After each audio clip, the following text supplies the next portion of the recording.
Hola, muy buenas tardes. Soy el doctor Carlos Tornero, soy el jefe del servicio de anestesiología del Hospital Clínico Universitario de Valencia y director de la cátedra de la Fundación Vitas CEU, además de director del Máster del Dolor de Editorial Panamericana. Pues esta tarde vamos a actualizar los conocimientos que tenemos a día de hoy en relación con el dolor crónico que padecen nuestros pacientes y la repercusión que ha tenido a nivel con esta pandemia que estamos a nivel mundial sufriendo todos. Pues bien, vista la situación, ¿cómo nos enfrentamos ahora a esta nueva situación para tratamiento de los pacientes?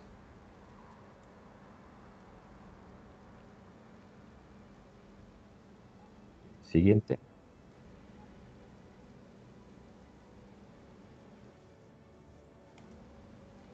¿No pasa? No.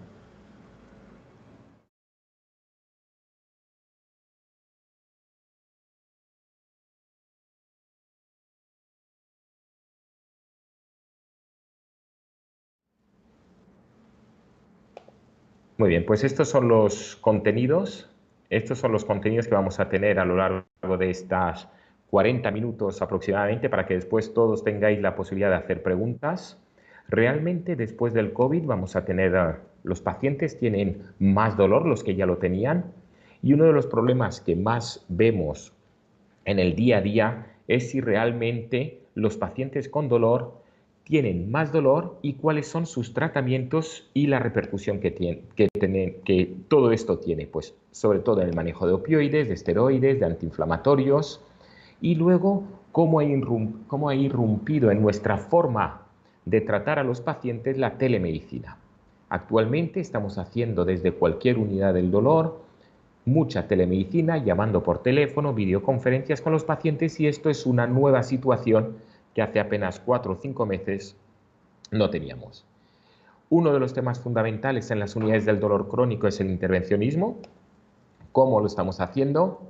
Haré una pequeña diapositiva sobre fake news, o sea, que aquellas noticias que realmente nos han impresionado y que realmente son mentira, pero que generan mucha ansiedad y mucha más en pacientes con dolor crónico. Por eso siempre nos hemos de remitir a las informaciones de las sociedades científicas para realmente saber cómo actuar en este momento de pandemia. Y luego cuáles son los cambios a realizar en la atención al paciente con dolor.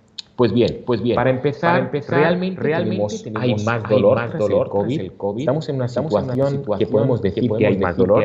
Pues realmente sí. El dolor es la principal causa, y esto lo sabemos, que un paciente, por la que acude un paciente al médico, cualquiera de nosotros acudimos al médico, o bien porque nos ha salido una tumoración en algún sitio, o bien porque tenemos dolor. Por lo tanto, los procesos que cursan con dolor son 3 de las 4 causas de años perdidos por discapacidad, por lo tanto es un problema social importante, y sí que sabemos que hay una importante correlación entre el tema del dolor crónico y la disminución de la esperanza de vida e incluso el suicidio.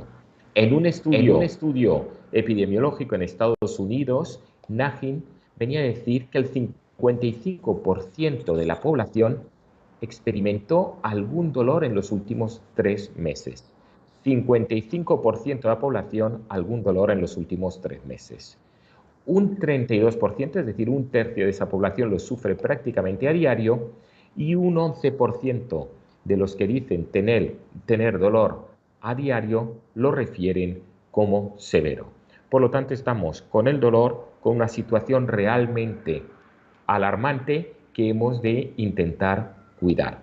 Pues bien, centrando el tema ya en el COVID, lo que sí que podemos decir es que en esta situación de pandemia los pacientes con dolor crónico pueden tener realmente más dolor. ¿Por qué? Por la soledad que ha implicado el confinamiento, la distancia social, que es lo que ha hecho que realmente el paciente que sufre más porque está oyéndose todo el día sin poder salir.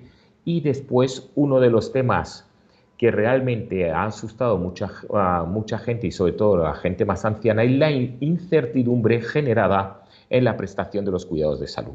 Todo esto ha generado importantes problemas y ha hecho que muchos pacientes tengan ahora mismo más dolor que antes. Pues bien, también podemos afirmar que los pacientes con dolor crónico pueden ser más susceptibles a COVID. Aquí algunas referencias tanto de Anestesia 2020 como de la página americana de la Sociedad Americana de Anestesia Regional y Dolor, ya que justamente los pacientes con dolor crónico suelen tener múltiples comorbilidades y además hay más posibilidades que sean ancianos. Pero es que además los tratamientos que llevan producen supresión inmune, corticoides, opioides. Por lo tanto, nos encontramos con pacientes ancianos, con muchas comorbilidades, con muchos tratamientos y todo esto los hace mucho más susceptibles al COVID-19. Pues bien, los tratamientos que llevan los pacientes son múltiples, los analgésicos. Vamos a centrarnos en los que han creado más controversia, pero que son realmente un problema. Pues veamos qué hay que hacer con el manejo de los opioides y esto viene, pues ya veis ahí a la derecha, en las recomendaciones de la ARRA. Los opioides, por supuesto, son una buena opción terapéutica en dolor crónico, se ha demostrado su eficacia clara a corto plazo y sabemos también que los pacientes con dolor, que además sufren y pueden sufrir en estos casos un mayor estrés psicológico. Por lo tanto, dolor crónico con más estrés psicológico genera más dolor y por lo tanto los pacientes acaban consumiendo más opioides.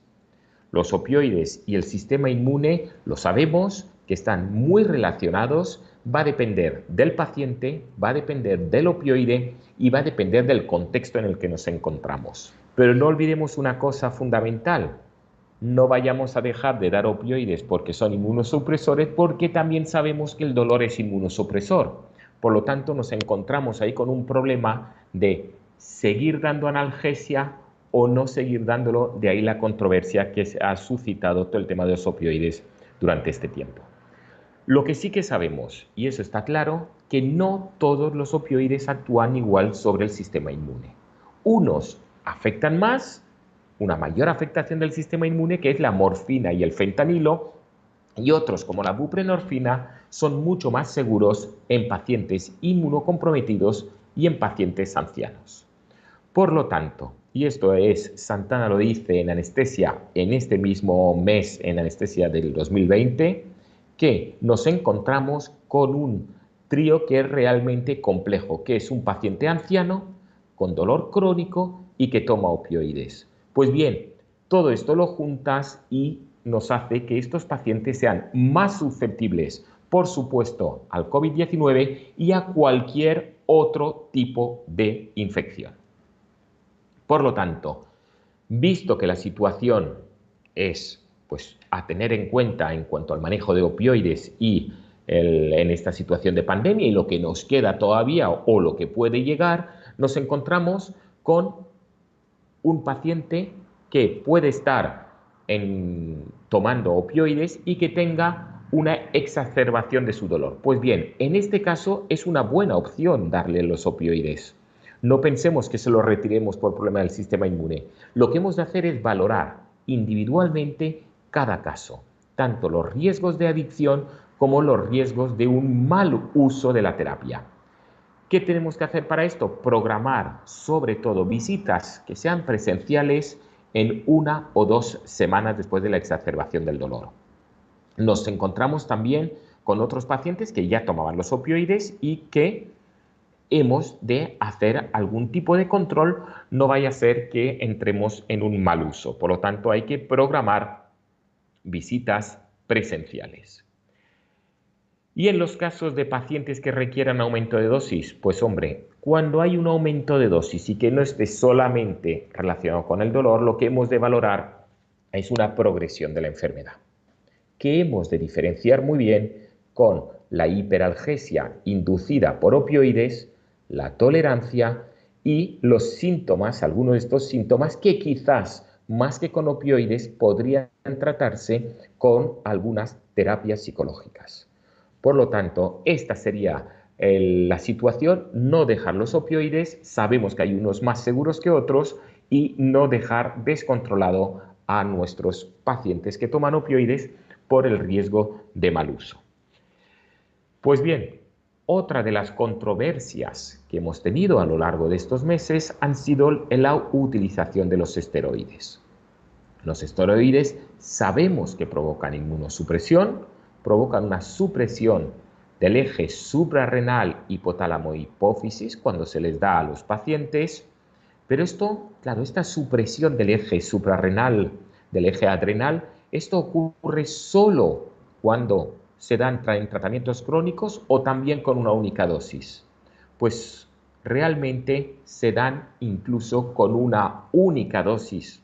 Por ejemplo, en este caso, el ejemplo de 80 miligramos de metilprednisolona pueden llevar a una supresión o insuficiencia adrenal secundaria que puede llegar a las 4 semanas.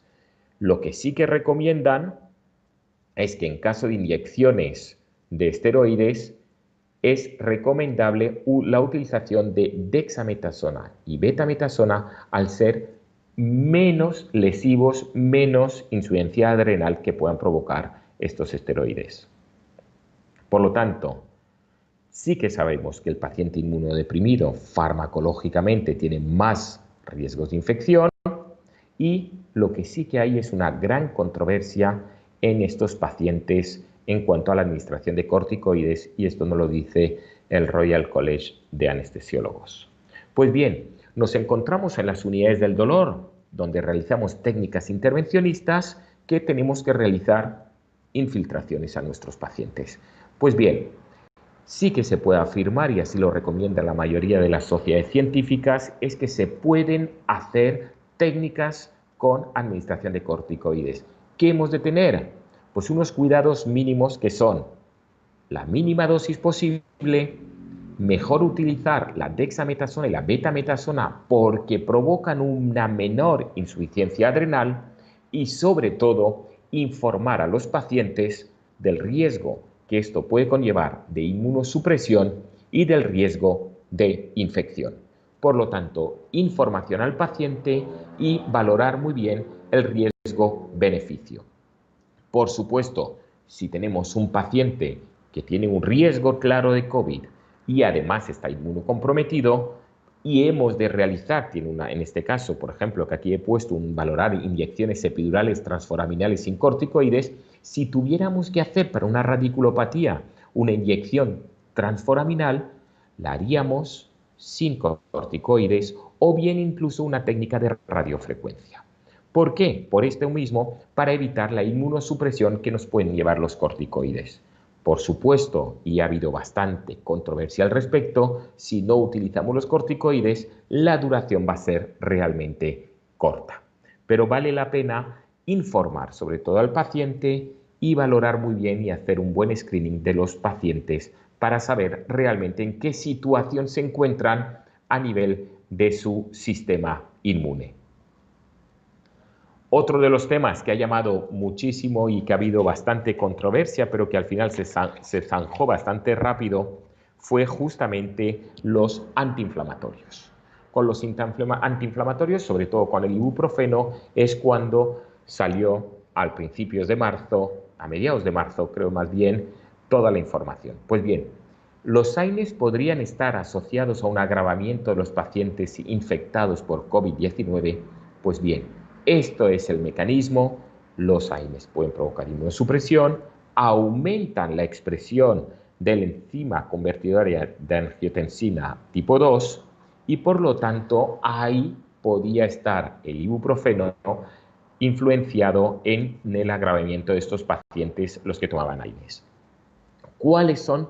Diferentes sociedades y diferentes países han sacado conclusiones que han sido bastante, digamos, dispares.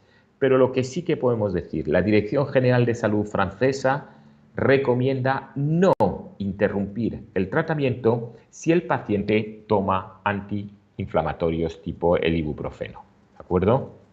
Por lo tanto, no interrumpir el tratamiento Y si el paciente está con fiebre mal controlada en un contexto de COVID, hombre, los antiinflamatorios no estarían prohibidos siguiendo las directrices de la FDA y de Canadá, aunque sí que se sabe que podrían enmascarar signos tempranos de infección. Por lo tanto, tanto los ingleses, a través de su Sistema Nacional de Salud, como la Dirección General de Salud francesa, recomiendan lo que todos ya sabemos, que la mejor opción sería el paracetamol de 1 gramo cada 8 horas para estos casos de fiebre y no utilizar el ibuprofeno. Pero si el paciente toma de forma regular el ibuprofeno para su patología dolorosa, es mejor que siga con él. Pues bien, visto los 3 fármacos que más, digamos, nos han podido llamar la atención y que más controversia, que son los opioides, los corticoides y los antiinflamatorios, pues nos hemos encontrado ahora mismo con un nuevo sistema, que es la atención a distancia de los pacientes, las visitas no presenciales, y nos hemos encontrado, y esto nos ha pasado aquí en la Unidad del Dolor del Hospital Clínico de Valencia, pacientes que han sido muy receptivos y que realmente han contestado y han respondido muy bien a todo esto.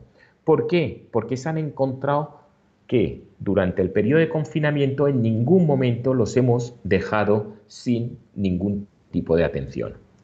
Pues bien, la telemedicina, por supuesto, va mucho más allá de las llamadas telefónicas y la videollamada. Hace apenas un mes tuvimos una interesante webinar con Jordi Pérez desde Canadá, donde nos informaba la situación de seguridad para el médico, seguridad para el paciente de toda la telemedicina, porque no es tan solo coger el teléfono y preguntar al paciente, sino que tiene que haber mucho más. ¿Qué nos permite? Lo que ahora mismo las directrices ministeriales nos dicen, intentar que los pacientes acudan, estén el menor tiempo posible en los hospitales, haya el menor cantidad posible de pacientes, por lo tanto, hemos de disminuir las visitas presenciales. A nivel del dolor, se pueden utilizar diarios del dolor de forma remota, ¿de acuerdo? Se pueden utilizar diarios donde realmente nos ponga toda la información de cómo se encuentra el paciente. Hemos de tener en cuenta también que uno de los temas importantes es trasladar a la historia clínica toda la información que nos transmite el paciente a nivel telefónico. Esto es fundamental, no podemos dejar de transcribir. Ahora mismo, en la mayoría de los sistemas de salud de todas las provincias, de los diferentes departamentos de salud a nivel nacional, ya podemos realizar la receta electrónica y que el paciente acuda a recogerla a su farmacia, sin necesidad de acudir al médico de familia o bien al especialista del dolor a recoger su receta. Por lo tanto, hemos de favorecer la prescripción no presencial, que es realmente una de las formas más adecuadas de que el paciente no acuda solo para las recetas a su centro de salud. Una de las terapias que más hemos visto que realmente son interesantes son las terapias psicológicas. Los pacientes con dolor crónico, realmente necesitan un gran apoyo psicológico y sobre todo, tal y como he explicado antes, todo el tema del confinamiento, es necesario un gran apoyo psicológico. Las terapias psicológicas mediante la telemedicina han revolucionado lo que era la atención clásica de estos pacientes. Algunos de los pacientes que tenemos en la unidad lo han hecho y realmente se encuentran muy bien. Pues bien, ¿cómo hacemos la telemedicina? Pues aquí vemos el cuadro, justamente la parte de arriba, el rombo de arriba, en un paciente con dolor crónico. Se llama por teléfono, se determina su naturaleza, el problema que tiene, realmente si es una urgencia o no lo es. Imaginemos que no es una urgencia, pues bien, establecemos un plan de acción basado en sus necesidades. ¿De acuerdo? Y ya planteamos las siguientes llamadas para ver su seguimiento e incluso las prescripciones electrónicas. Si nos vamos hacia la derecha, en caso de la llamada y vemos que el problema es urgente o semiurgente, nos encontraremos con una situación, por ejemplo, en la semiurgencia, que hemos de valorar específicamente toda la situación que se encuentra el paciente para ver si realmente hay que ingresar al paciente o que acuda a la visita médica, o bien podemos hacer un seguimiento a posteriori. Por supuesto, si la situación es de urgencia, pues el paciente hemos de visitarlo. Aquí las dos situaciones que realmente son de urgencia en pacientes con dolor crónico podría ser el mal funcionamiento o el relleno de las bombas intratecales de morfina y también la infección a nivel del neuroestimulador. Esos serían a grandes rasgos las situaciones más habituales.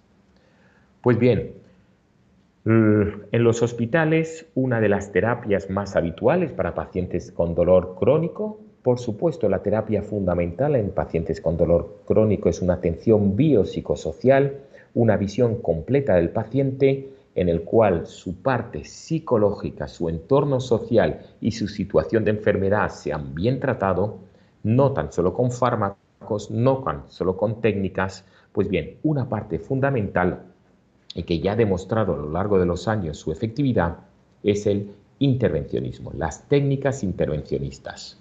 Pues bien, la mayoría de los procedimientos en cuanto a seguridad para el profesional sabemos que están relacionados con la columna vertebral, tanto cervical como sobre todo lumbar. Por lo tanto, ¿qué cuidados hemos de tener los profesionales? Pues unos cuidados básicos, tanto la mascarilla para el médico como para el paciente.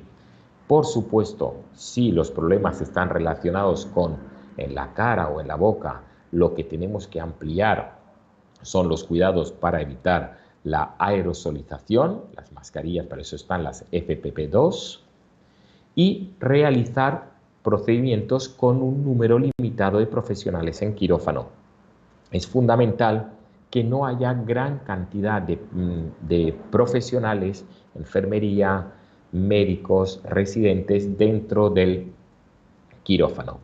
Y como os decía antes, hay diferentes procedimientos que actualmente con la situación ya estamos recobrando una cierta normalidad, pero sí que hemos tenido que posponer aquellos procedimientos que eran electivos, es decir, que no eran ni urgentes ni emergentes. Por supuesto, los emergentes los hemos de hacer, los urgentes lo que hemos de valorar es caso a caso. Bien, las técnicas electivas durante la época de pandemia, sobre todo de confinamiento, la recomendación era no realizar. Esto ahora, con la experiencia que ya hemos tenido durante esta pandemia, pues si tuviéramos algún rebrote dentro de unos meses, pues tendríamos que hacerlo. Sabemos que técnicas selectivas del dolor no hay que hacerlas, pero en cambio las técnicas urgentes sí que hay que valorar cada caso, teniendo en cuenta que estas técnicas pueden evitar el empeoramiento de algunas funciones, pueden disminuir el consumo de opioides y pueden disminuir la visita a urgencias. Es decir, realmente las técnicas intervencionistas han demostrado disminuir el consumo de opioides, disminuir la frecuentación hospitalaria y mejoras tanto en la movilidad y en el dolor y a nivel psicológico en los pacientes. Por lo tanto, hay que valorar caso a caso si realmente vale la pena hacerlo. Bien, ¿cuáles serían los procedimientos urgentes? Pues hombre, el dolor por cáncer intratable, el herpes zóster agudo o subagudo, o bien una neuralgia intratable a nivel postherpético, que sabemos que si lo dejamos pasar más tiempo es muchísimo peor, las hernias discales agudas, las neuralgias del trigémino, los síndromes, los primeros semanas de tratamiento con un síndrome de dolor regional complejo, ha demostrado que es importante las técnicas intervencionistas y no dejarlo pasar.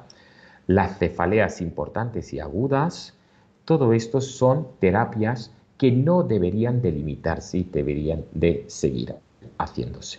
Aquí tenemos algunas técnicas: bloqueos neurolíticos, inyecciones epidurales con esteroides, betametasona o dexametasona para lesiones agudas del disco, las vertebroplastias o cifoplastias para aquellos casos de fracturas con compresión. Es que si bajamos el dolor, vamos a mejorar la calidad de vida del paciente, vamos a disminuir el consumo de otros fármacos que pueden ser peor. Por lo tanto, en estos casos lo que hay que valorar es cada uno de los casos de forma individual. Y ya como técnicas emergentes, en estos casos hay que hacerlas. Es que no tenemos la opción B de no hacerlas, no se pueden posponer. ¿Y cuáles serían? Pues las complicaciones de pacientes que ya tienen algún sistema implantado, tanto una bomba intratecal como un sistema de estimulación medular. Los segundos tiempos, ya sabéis que hacemos la colocación de estimuladores en dos tiempos. Un primer tiempo valoramos si realmente es efectivo y en el segundo tiempo ponemos el generador para ya de forma definitiva. Pues en caso que hayamos puesto un primer tiempo, hay que poner el segundo porque si no hay riesgos de infección. Por supuesto, también en caso de migraciones del sistema de estimulación medular, tanto si es también de los electrodos del ganglio de raíz, o bien si hay un dolor severo o bien una limitación importante de tipo neurológico. A nivel de las bombas, también sabemos que un mal funcionamiento, los rellenos hay que hacerlos y se han hecho durante estos casos, durante estas semanas de confinamiento. Y también en casos de fracturas costales, también decir que los bloqueos tanto epidurales como paravertebrales con catéter hay que hacerlos porque disminuye, y ha sido demostrado que disminuye de forma tan importante el dolor que realmente hay que hacerlos. Pues bien, visto el panorama terapéutico de los pacientes, tanto el farmacológico como el intervencionista, nos encontramos a diario con aquellas noticias falsas en las cuales generan muchísima ansiedad, muchísima desinformación y se crean unos bulos que van creciendo y creciendo y hace que realmente sea un problema para todos nuestros pacientes y para nosotros mismos, ¿no?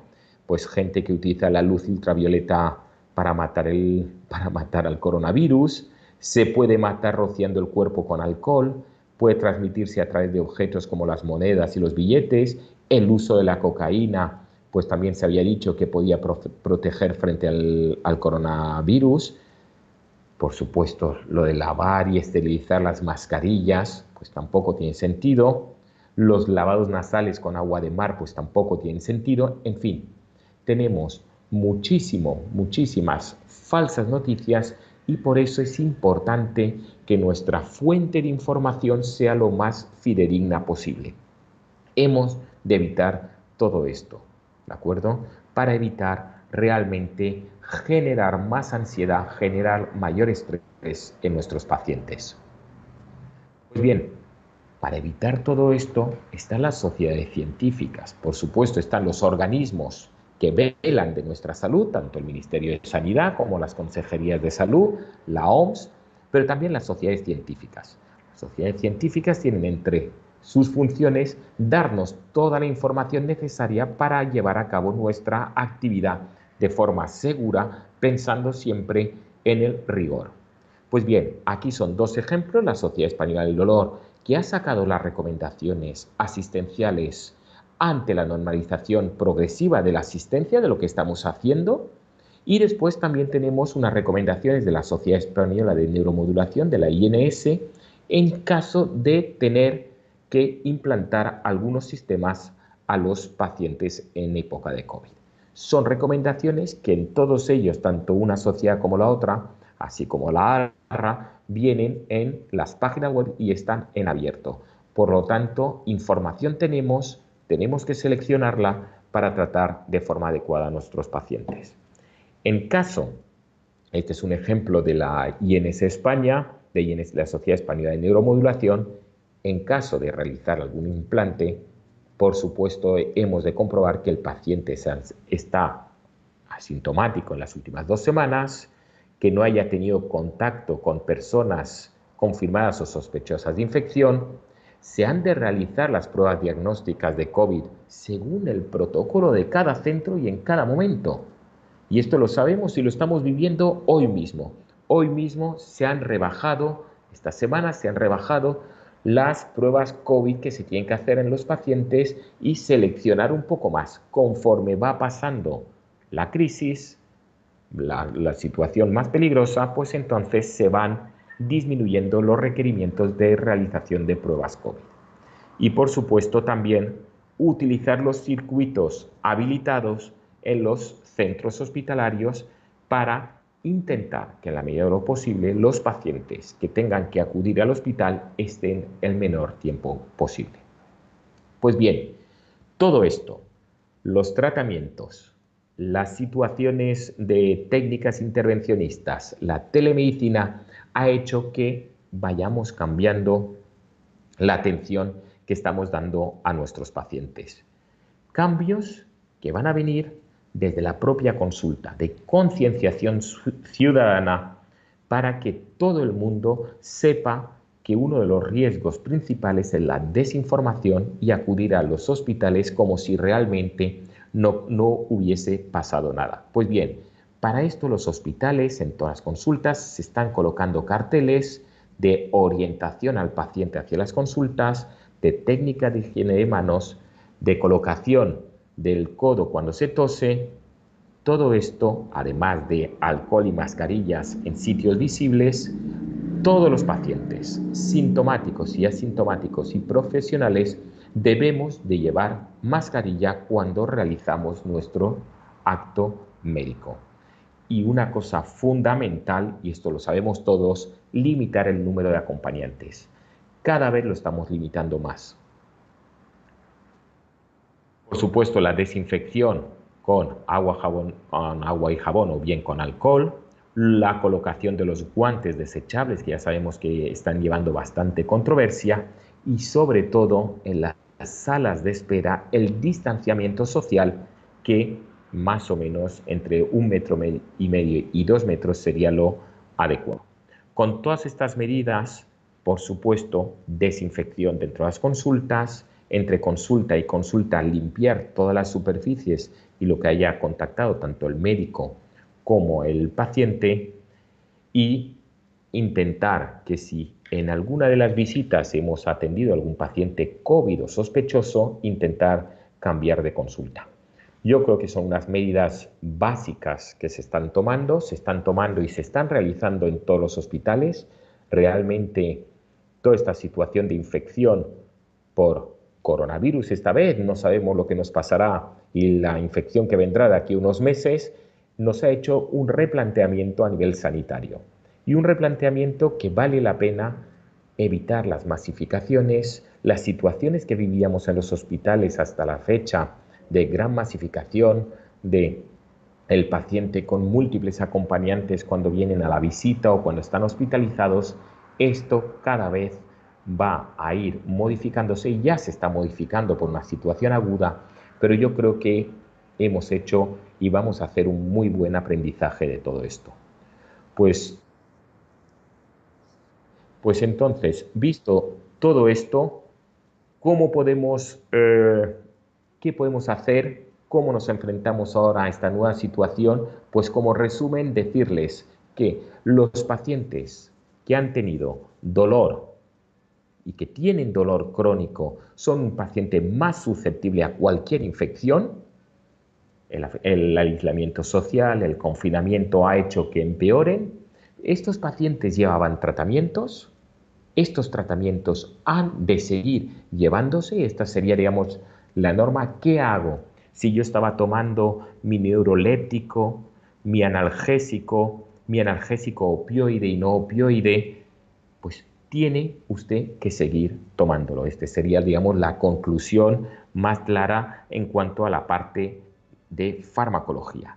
Y en cuanto al intervencionismo, solamente decir que se han seleccionado y se seleccionan muy bien los procedimientos que se pueden hacer. Actualmente estamos en una situación de desescalada importante, estamos llegando ahora mismo en España a la fase 3, las situaciones de los hospitales estamos totalmente preparados para cualquier posible rebrote, pero también tenemos que atender a los pacientes que requieren técnicas intervencionistas y es lo que estamos haciendo. Por lo tanto, fármacos los que correspondan, la selección de las técnicas intervencionistas es fundamental y después los nuevos factores que han venido a unirse a esta situación de dolor y COVID han sido la telemedicina, que nos van a ayudar y que ha venido y que la estamos utilizando y que ya no la vamos a dejar de lado. Por lo tanto, es una muy buena herramienta. La mayoría de los centros estamos sacando nuestras estadísticas sobre la situación de la telemedicina y realmente nos hemos dado cuenta que es muy importante y que los pacientes lo reciben muy bien. Y después, la situación a nivel cuando el paciente viene a nuestras consultas de hospitales públicos, de hospitales privados, a cualquier consultorio, hemos de tomar unas medidas de seguridad tanto para el profesional como para el paciente. Pues esto es todo, esta es la última actualización que les podía ofrecer hoy. Y ahora mismo me comentan que iremos un minuto de descanso y empezamos a contestar a las preguntas que ustedes nos han ido haciendo a través de la aplicación. Muchas gracias.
Muy bien, pues visto todo esto, espero que les haya gustado. Vamos con las preguntas que están siendo pues muy interesantes y paso a leer la pregunta y hago la contestación y pueden ustedes repreguntar sin ningún problema. Pues la primera pregunta es, en los primeros días después del confinamiento, los pacientes que usted ha visitado, ¿cree que han venido a la consulta con más dolor que el que tenían habitualmente? Pues en mi experiencia, tanto aquí en el hospital clínico, les puedo decir que los pacientes han venido con el mismo dolor que tenían previamente. No hemos notado un aumento de la intensidad del dolor. Sí que es verdad es que a todos los pacientes que tenían segundas visitas los hemos llamado y eso nos han transmitido todos que eso les ha ayudado mucho, porque ya han tenido la sensación de que su médico de la unidad del dolor no les ha dejado solos. Por lo tanto, como contestación rápida diría, no han venido los pacientes con más dolor. La siguiente pregunta es, ¿qué recomendaría a nivel práctico que deben hacer los pacientes cuando acuden a una consulta del dolor? Pues creo que es lo que he explicado en las últimas dos diapositivas. Los pacientes cuando acudan a la consulta presencial, por supuesto, tienen que venir. Lo que estamos haciendo es que vengan solos o que vengan con un único acompañante que se espera afuera, ¿de acuerdo? No vale la pena venir con muchos acompañantes porque el riesgo es mayor. Nos han de traer, como siempre, toda la medicación, todas las situaciones, y lo que sí que estamos haciendo es intentando resolver su problema y no dilatarlo más con técnicas, infiltraciones y demás en varios días. Si lo podemos resolver de forma rápida, lo hacemos, y si hemos de infiltrar, pues infiltramos sin necesidad de grandes pérdidas de tiempo. Siguiente pregunta. En cuanto a pacientes con dolor crónico, ha mencionado a los ancianos, pero si son adultos jóvenes con diagnóstico de fibromialgia, ¿qué hacer con ellos? ¿Y hay algún problema con el uso crónico de gabapentina? Estos pacientes se les considera expuestos, están inmunodeprimidos con tratamientos crónicos, hay que cambiar a su criterio el tratamiento. Como norma general, no hay que cambiar el tratamiento que el paciente ya llevaba. La fibromialgia es un problema real que pivota sobre 3 ejes: la analgesia, la psicoterapia y las técnicas de fisioterapia y rehabilitación. Nos hemos encontrado que el tratamiento psicológico muchos pacientes no lo han podido hacer y la fisioterapia y rehabilitación tampoco. Por lo tanto, los pacientes con fibromialgia han podido ver aumentado su intensidad del dolor. Como idea que hemos visto en algunos sitios es que los pacientes han seguido haciendo la psicoterapia, la terapia psicológica online y también la fisioterapia, ¿de acuerdo? Con ejercicios que nos encontramos en las plataformas digitales para mejora del dolor en pacientes con fibromialgia. Y en cuanto a la pregunta de la gabapentina, de nuevo lo mismo, no hay que dejar la medicación. Hay que continuar con la medicación que se daba previamente. La única medicación que hemos dicho que habría que valorar es cuando se inicie una nueva medicación, pero no cuando el paciente ya lleva la medicación. Pues bien, siguiente pregunta. ¿Los pacientes acuden a consulta con más miedo? ¿Ha notado alguna disminución en la afluencia al hospital de los pacientes? Sí. Los pacientes y los pacientes ansiosos tienen más miedo. La gente está limitándose el acceso al hospital. También hemos de decir que los hospitales son entornos seguros, son entornos limpios, son entornos donde se mantienen las máximas medidas de seguridad. Nosotros, en cualquier hospital, tanto público como privado, podemos asegurar que los pacientes no van a contagiarse más que en cualquier otro sitio. Por supuesto, incluso habría que afirmar que se pueden contagiar menos porque las normas son muy estrictas. Todos los pacientes acuden con mascarilla, las visitas con el médico son a través de unas pantallas de cristal, en fin, se toman todas las medidas. Ahí en las salas de espera se mantienen de forma rígida las normas de distanciamiento. Por lo tanto, yo puedo decir que se puede venir a los hospitales, se pueden ir a las consultas y no hay mayor peligro, ni muchísimo menos. Y lo que sí que he visto, y esto lo hemos notado y lo hemos notado todos, una menor afluencia de los pacientes al hospital. La quinta pregunta sería, ¿se pueden hacer ya de nuevo infiltraciones los pacientes que padecen dolor? Sí, ya se pueden, y ya lo hemos dicho, las técnicas emergentes se podían hacer, las técnicas ahora mismo sí que se van recobrando en la mayoría de los hospitales, teniendo, como siempre, las medidas adecuadas de control y evitar infección sobreañadida. Nosotros, en nuestro centro, lo que hacemos es todos los pacientes tienen pruebas COVID, todos los pacientes son ambulantes y están el menor tiempo posible en el hospital. Con estas medidas hemos de tener claro que la ventaja de realizar una técnica intervencionista es muchísimo mayor que mantener a un paciente con un dolor que va cada vez aumentando y que con una técnica intervencionista podría haberse calmado. Siguiente pregunta, sexta, paciente de 80 años, hasta hace poco, independiente para las actividades de la vida diaria, que está en crisis de dolor agudo por radiculopatía bilateral, con canal estrecho. ¿Qué es lo que? Sí, ¿y infiltración epidural la haría usted? Sí, ¿de acuerdo?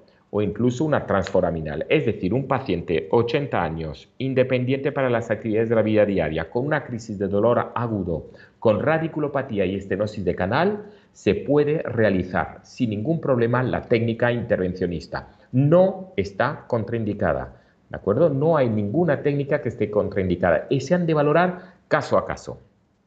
Y la séptima pregunta: ¿han tenido casos de hiperestesia, hiperalgesia, alodinia, disestesias en pacientes que han pasado la infección, la COVID? Pues bien, todavía no tenemos esos pacientes en las unidades del dolor, ¿de acuerdo? No nos han avisado tampoco desde las plantas de hospitalización porque hayan notado un repunte en esos pacientes que hayan pasado por reanimación o por la unidad de cuidados intensivos.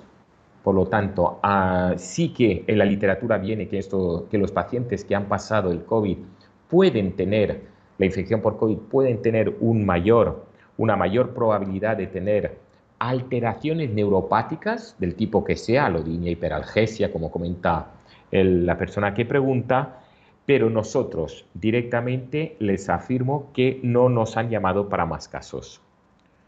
Muy bien. Octava pregunta: ¿los pacientes con dolor por fibromialgia se consideran expuestos? ¿Están inmunodeprimidos? No, el paciente con fibromialgia no es un paciente inmunodeprimido. La medicación puede ser si toman opioides, altas dosis y demás, pero no es un paciente inmunodeprimido, ¿de acuerdo? ¿Están expuestos? Sí, como cualquier paciente con dolor. Y expuestos por lo que he explicado previamente. La terapia, los 3 ejes de la terapia, pues han visto resquebrajados. ¿Por qué? Porque no han podido hacer su terapia psicológica, no han podido hacer sus ejercicios y la tensión emocional que han tenido es muy fuerte y esto les ha limitado.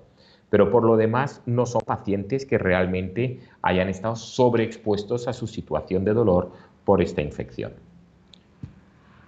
Pues en principio... Muy bien. Pues en principio estas son todas las preguntas.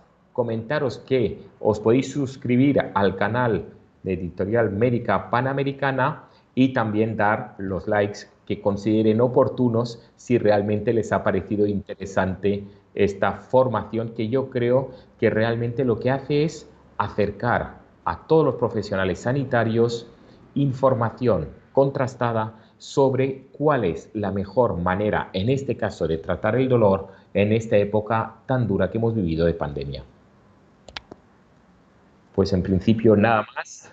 Muchísimas gracias y espero volverles a ver en una próxima ocasión.